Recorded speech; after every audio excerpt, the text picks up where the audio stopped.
De onde viemos e para onde vamos? Como viemos e como vamos? Salve, eu sou Luiz Rodrigues, estudante do livro Universo em Desencanto. E no vídeo de hoje a gente vai chegar num dos capítulos centrais do livro Universo em Desencanto. De onde viemos e para onde vamos. Se a advertência abriu o drama do vivente que sofre sem saber viver, e se a introdução começou a dizer o que este conhecimento afirma ser, e se o rosário da vida ampliou o ambiente moral e existencial da leitura, o livro agora faz uma coisa mais decisiva. Ele entrega de forma direta a narrativa de origem e destino que sustenta todo o restante. Na minha visão, esse é um capítulo âncora, porque aqui a obra, de modo muito concentrado, vai dizer o seguinte ao leitor: este mundo não começou em si mesmo. O vivente não nasceu sem raiz. A condição atual não é a condição natural e existe um caminho de retorno à origem.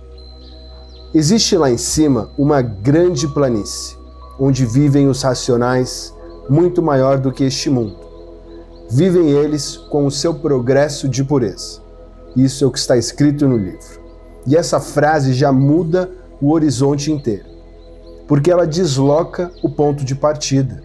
O começo da história aqui não está na matéria, não está no planeta, não está no sol, não está na água, não está no ser, no corpo humano. O começo está na planície racional, muito maior do que este mundo, onde vivem os racionais com seu progresso de pureza. E o texto ainda reforça: puros, limpos, sem defeitos, diferente dessa bicharada.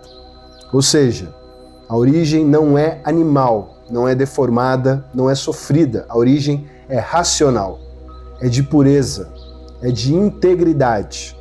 E isso é importante porque tudo o que vem depois, a queda, a formação do mundo, o nosso sofrimento, a ignorância, a morte, só faz sentido porque antes havia outro estado. E logo em seguida, o capítulo introduz a fissura que inaugura toda a narrativa. Havia uma parte que não estava pronta para entrar em progresso. A meu ver, essa é uma das frases mais importantes de toda a obra, porque ela marca que dentro da planície havia uma diferença de condição. E o drama começa quando uns tantos racionais entraram por essa parte, foram advertidos, voltaram, tornaram a entrar e numa das vezes não atenderam ao chamado de atenção. E aí, começando a progredir por conta própria. E é aqui que, como o livro revela, começa a deformação. E o capítulo é muito claro ao dizer: ao invés de irem para frente, foram para trás. Ao invés de irem para melhor, foram para pior. E eu acho esse ponto fortíssimo, porque ele já traz uma lição que vale também para a vida humana. Nem todo movimento é avanço. Nem toda experiência é amadurecimento. Nem toda novidade é melhor. Há casos em que a aparência de progresso encobre uma perda de base. O texto reforça ainda que essa parte que começou a se deslocar da planície e foi descendo aos poucos, ocorre da seguinte forma: os próprios habitantes iam se acostumando e achando que iam muito bem. Essa observação é muito fina, muito sutil, porque a queda não aparece como catástrofe instantânea, mas como acostumação lenta para pior. A descida vai acontecendo, vão se deformando e pensam que vão muito bem. Depois disso, o capítulo entra num segundo movimento muito importante: a perda de virtudes e o surgimento do foco de luz. Conforme iam se deformando, iam perdendo as virtudes. E essas virtudes perdidas começaram a se reunir, gerando a formação de uma luz fosca e prateada. Está aí a origem do Sol. Isso é decisivo, porque a luz deixa de ser apenas um astro natural sem biografia e passa a ser uma consequência da perda.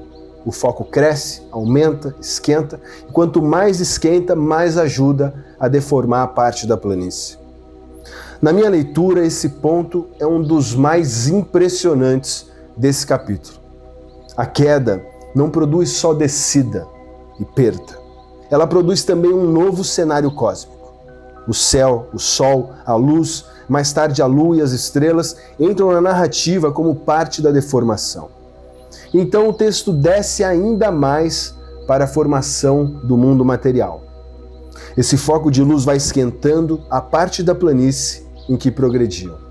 De um lado sai uma resina, que empola, queima, torra e vira cinza. De outro, a parte vai derretendo, ficando mole, gomosa, até virar água.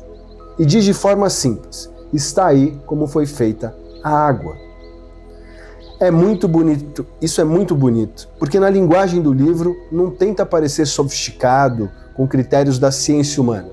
Ele simplesmente afirma: a água aqui não aparece como um elemento neutro, mas como resultado de um processo de deformação da própria base.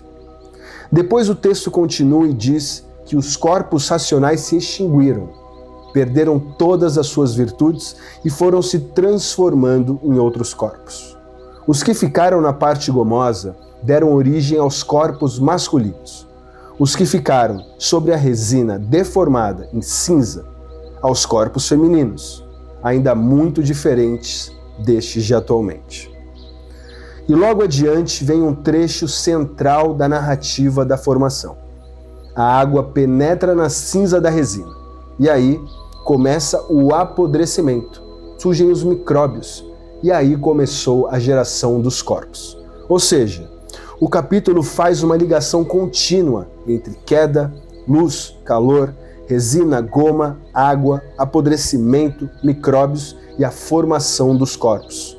Nada parece isolado, tudo faz parte de um mesmo processo de deformação progressivo. Veja, a partir daí, o texto entra numa longa narrativa de desenvolvimento. Os corpos passam por transformações. Começam a se entender por acenos, depois por urros, depois por guinchos, depois pela gagueira. E só muito mais tarde vão chegando a entendimentos mais claros. Essa parte é importante porque mostra que o mundo atual não aparece como estado pronto. Ele é o resultado de uma longa eternidade de modificações. O capítulo fala em fases em que eram surdos e mudos, depois ouviam, depois soltavam a voz, depois gaguejavam, depois começavam a marcar as palavras. Percebe? Ao mesmo tempo, tudo em volta também ia se modificando. Vegetação, a bicharada, os órgãos dilatando, o uso da água, dos vegetais, o surgimento da lua, das estrelas, a separação das terras, o aparecimento do dia e da noite, os casos de morte, os venenos, os novos entendimentos, a divergência de idiomas e as primeiras habitações. Na minha visão, o ponto principal aqui não é narrar cada detalhe, mas sentir a direção do capítulo. Ele quer mostrar que tudo que hoje parece natural, corpo, fala, água, vegetação, animais, morte, terras, línguas, chuva, enfim, tudo tem uma história anterior, uma trajetória de deformação. Por isso o texto reforça de muitos modos que ninguém nunca pôde dar solução de coisa alguma, porque todo o passado ficou desconhecido. O vivente ficou apenas na aparência do presente, sem saber como foi feito o mundo, nem o porquê ele é assim, nem de onde veio e, sobretudo, para onde ele vai. E é justamente aí que o capítulo fecha o seu eixo. Está aí o princípio do mundo e o fim dele e de todos, como será por meio da imunização racional. Está aí o princípio e o fim do mundo, de onde vieram e para onde vão, como vieram e como vão. Isso resume o capítulo inteiro. Ela não quer contar uma origem antiga, ela quer ligar origem e destino. quer mostrar de onde todos vieram e para onde todos vão. Quer unir passado, presente e retorno num só quadro. Então reaparece o eixo da série toda, a imunização racional.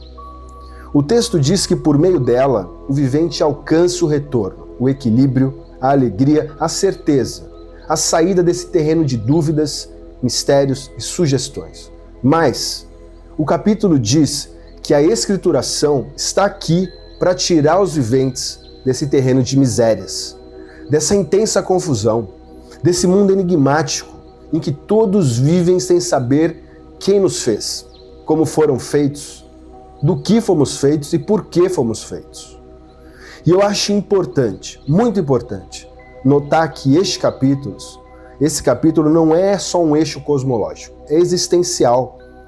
Porque ao dizer de onde viemos e para onde vamos, ele não está só falando do passado remoto do universo. Na verdade, ele tenta, a meu ver, reorganizar o presente do vivente. Porque ele diz, você não é um ser sem raiz, não é um acaso sem origem, não é uma vida jogada no sofrimento sem explicação. Há uma causa, há uma história, há um destino. Sendo assim, se eu tivesse que resumir o espírito deste capítulo, eu diria mais ou menos assim. De onde viemos e para onde vamos é o eixo central da obra, porque apresenta a narrativa completa, em sua forma mais concentrada, a planície racional como origem, a parte que não estava pronta, o progresso por conta própria, a descida, a perda de virtudes, o foco de luz, a formação do mundo material, a longa deformação até o estado atual e, por fim, a imunização racional como a via de retorno ao nosso mundo de origem. É um capítulo âncora, porque segura toda a série. Tudo que vem depois, fluidos, bicharada, desencanto, imunização, leitura, equilíbrio, retorno, vai se organizar a partir daqui. No próximo vídeo a gente continua avançando na trilha do primeiro volume da obra e vai para o capítulo Os Fluidos, onde a obra começa a detalhar ainda mais a base sutil da vida e do mundo. Eu agradeço a sua atenção e nos vemos no próximo vídeo. Salve!